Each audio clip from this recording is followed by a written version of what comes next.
Things about living in Central America.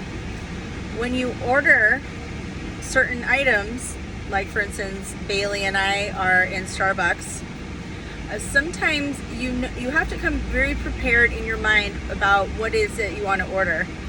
But sometimes you may say to yourself, I have no idea what I just ordered. For instance, I'll show you here in a moment. I'm going to show you my Spanish skills here.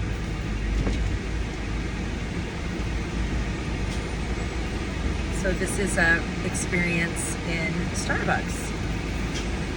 And I'm taking care of Bailey right now. I'm Auntie Allie. Huh, Bailey Boo.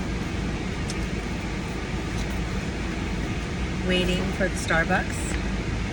Waiting for the Starbucks. Typically I get asked this quite a lot, is how do I pay for my things? I use Apple Pay.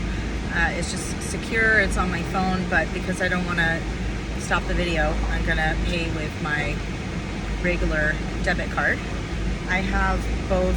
Banking comes up. A lot of people think that as a foreigner you cannot have a bank account. You can, and if you work with me as a coach, I can show you the steps of how to do that. It really depends upon the branch that you go into. You can kind of get different, as in very similar, which is very common here in Central America. You might go to one place and get an answer, and you go to another place and you'll get a different answer. So, but I can certainly help you walk through that step. But I have both my Costa Rican bank accounts, and then I also can still continue to keep my US. So, hola.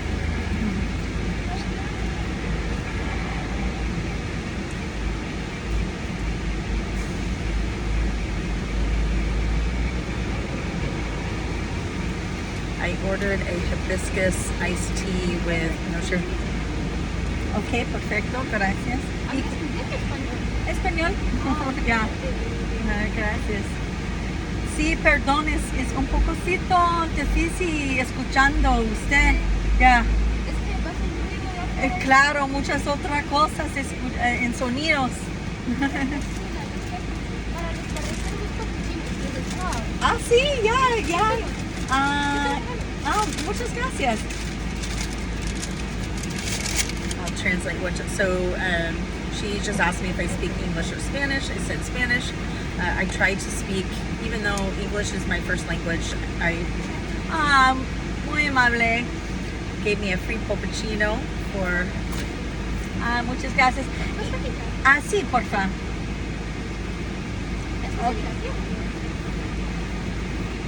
¿Sí? Ya. Okay, por vida, gracias. Okay. So we have a puppuccino. And okay, ciao, gracias. And then we do have, I ordered this correctly.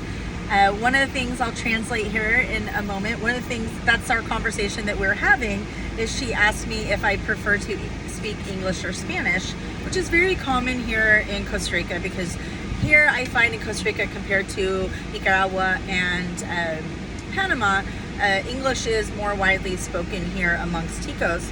I do, though, as you guys know, I did just come back from Nicaragua, and I do find that more and more people, compared to when I lived in Nicaragua, is speaking English. So just a quick translation.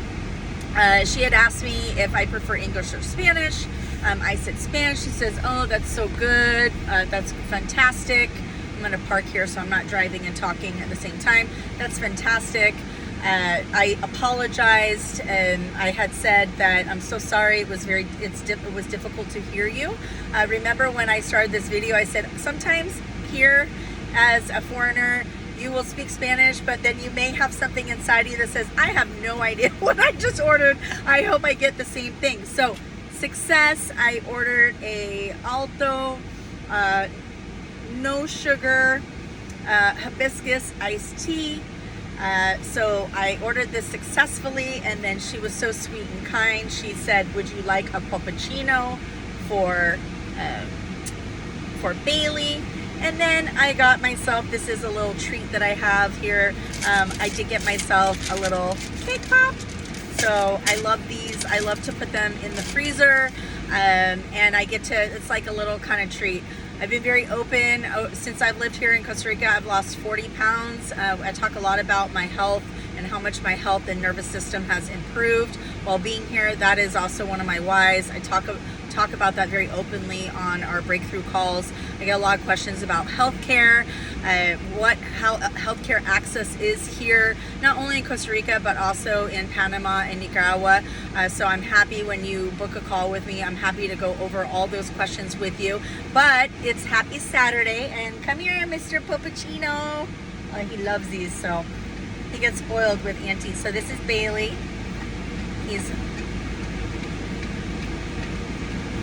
He loves, so they're so kind here. They give you, he's licking all over. I'm probably gonna have to take a, but that's another thing too about pets, something that I get asked a lot about with pet relocation. We are a pet friendly relocation concierge and scouting company. We have a lot of pets that we've helped bring down. We work with a lot of amazing companies. For instance, if for you guys that don't know, importing your pet through cargo here in Costa Rica, you have to go through you have to, I love you too, thank you. You have to go through a customs broker, and so we work with only the best vetted professional partners and resources, and so we can definitely get you connected so that your little furry babies like Bailey can come down here and be with you. So I wanted to just show you in real time what it's like to order things here in Costa Rica and how friendly and kind people really are. I get a lot of questions about what if I don't speak any Spanish? I do speak Spanish. I've lived here in Central America, between here in Costa Rica and Nicaragua, for about 12 years now. So, but I'm not fluent. I still do get caught up sometimes. As I just shared, I kind of was like, did I order this correctly? And I mean, I've gone to Starbucks here in Costa Rica a few times. So, but as you can see, they give him, Bailey, just a puppuccino, and she's like, it's on the house.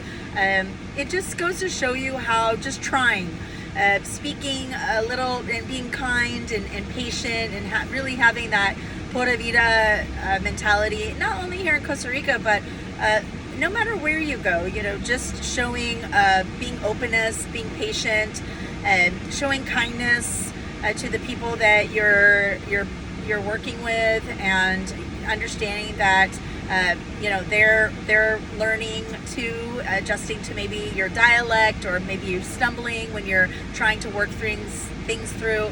I will have to tell you, in all my experience of living here in Central America, it's very rare that I've had anyone be rude to me. If I mess up, the way that people will correct you here is they will say the word back to you, and then I just always say, oh, gracias, and I always smile, and I just show appreciation and love for being here, because I do honestly believe where I come from, as you can see, I've got a nice little, it's about each one teach one. So, I teach you, you teach me, and then we continue to pass along those lessons and vibes and things along. And I feel that very strongly about that. And that's also my why of Tropical Compass, is because I have walked this walk myself. I do it every single day, even when I say to myself, did I order Starbucks correctly? Yes, I did. Success. And you will, no matter how short of a time or how long you've lived here, you're always going to have those moments where you go, did I communicate properly? Did I say this? Did I say that? But I think as long as you give yourself some grace, and you don't have to be know-it-all, but working with a relocation coach like me and my team, as well as a scouting trip concierge, we will walk you through those moments where you say, I don't know if I did this right. We will work with you every step of the way. So just really excited for what's coming in the collective later on today. don't forget, I'm going to jump on and I'm going to talk a little bit about what the series, what we've been talking about is where expats and foreigners typically move to certain areas, what I call heat maps or expat clusters in the various countries that we work with. That's last week we talked about Costa Rica. Today we're going to talk about Panama. Next week we'll focus more on Nicaragua, but really you don't want to miss this video that we're putting together today on Panama.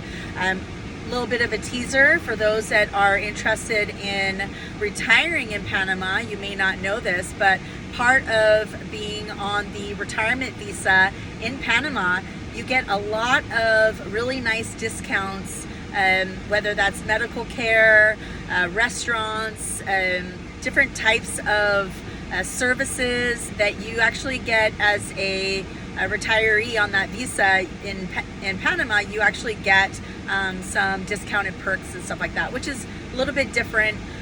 We'll also talk a little bit about importing a vehicle. You're allowed to import a vehicle. I'll talk about what that looks like. That's very different compared to here in Costa Rica. Some of you have even asked me about the about the tax-free importing program that is actually going away in July of this year. And just one thing to remind those that are looking to immigrate here to Costa Rica, something I want to clear up when it does come to that tax-free program is that you actually have to have your visa already approved. It's not something that can be in process. It's not something that while you are move here that you can have that program, and take advantage of that. And that is going away in July. So if you have not already been approved, I think where it's most important, I've talked about this a lot of people, I'll get a lot of questions when I work with a lot of you in the collective, is a lot of people ask about that tax-free program that Costa Rica has. And unless you are, and people are like, well, I could come in and I can move there and I can take advantage of this program. It's like, no, you have to already be approved and have your visa in place prior to being able to take care of that tax-free program. But also keep in mind too, regardless of whether or not you're relocating here to Costa Rica, or whether it's Panama or Nicaragua, come light. A lot of people think when you move here that you've got to bring a 20-foot container. Some people do if it makes sense, bringing a vehicle. Some do if it makes sense, but not always. For instance, the humidity here, the weather, there's a certain type of wood here in Central America that only does well. What type of wood back home may not hold up very well because of the elements and the weather that's here. In every country has different importation rules. As many of you may know, I actually have about 15 years in the logistics and global supply chain industry. So I worked very closely with my team when I worked for FedEx. I was part of the international cross-border team, so I've got a lot of experience of what it looks like importing and exporting goods and services for businesses around the globe. So a lot of times it just doesn't make sense, the cost, the amount of what we call a VAT tax. A VAT tax is an importation tax. Also here, certain things in Costa Rica you cannot import, like a lot of people don't realize, clothing. Used clothing, so like something that you wear every day, you cannot import that in on a container. You have to bring that into your suitcase. So there's little nuances that you have to know about, and that's why working with a coach that has access to vetted freight brokers that have the experience in being able to bring things down, we work with you in figuring that out. What's worth bringing down, what's not. A lot of the times that I find, just being able to move light. You guys are starting a new life. I think about my own family's journey when they immigrated to the U.S. They just came in a suitcase and built your life from there. So a lot of the things that you think you might need down here, you actually can't. if you were looking at moving down here maybe 10, 15 years ago, like when I first moved to Nicaragua, there was a lot of things that were not accessible. But now, because of just technology, the way of global supply chains, goods and services that move cross-border and globally around the world, accessibility to different types of products and services you can get here. They might be slightly expensive, they might seem a little bit more expensive here, but if you're looking at the importation costs and what it takes to time and money and all that stuff to bring it in, that's something we can work with you on. So just wanted to just touch on that, because we will touch on importing goods and services into Panama. And we can walk you through that. So if for those of you that are interested in knowing more about the video that I'm going to drop here this afternoon on Panama, type in Panama in the comments, and I'll see you guys later on this afternoon. Pura vida.